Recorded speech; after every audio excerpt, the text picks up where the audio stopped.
ये ले ले, तेरी काली कमीज इस्त्री हो गई। देखा इसका रंग कितना निखर गया, कितनी खूबसूरत लग रही है ये, जैसे जैसे अमावस की रात में किसी के इंतजार की घड़ियों का दर्द खुला हुआ। ये तू मुझे सज्जो क्यों कहती है? भाईजान नहीं कह सकती औरों की तरह? और तू मुझे कुलसूम कह के क्यों नहीं बुलाता? क्योंकि तू मुझे उम्मे कुलसूम हरगिज नहीं लगती। और तू हरगिज किसी सूरत मुझे भाईजान नहीं लगता, बस हिसाब बराबर। कल्लो, वैसे तू वाकई कल्लो है, सर से लेकर पैर तक सरासर कल्लो। और तू वाकई सज्जू है, जो पहनता है सज जाता है, सर से पैर तक सरासर सज्जू।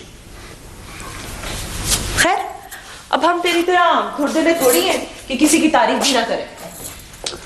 कल्लो, अगर तू इतनी काली ना होती तो तुझे तो वो फीके शलजम जैसी रंगत पसंद है ना, जैसे अंग्रेजों की, बेरंग बेरूप। वैसे सज्जू, बड़ी गुलामाना ज़हनियत है तेरी।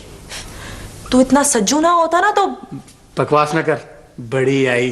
तू भी भट्टी में हाथ डाला कर। डालूंगा।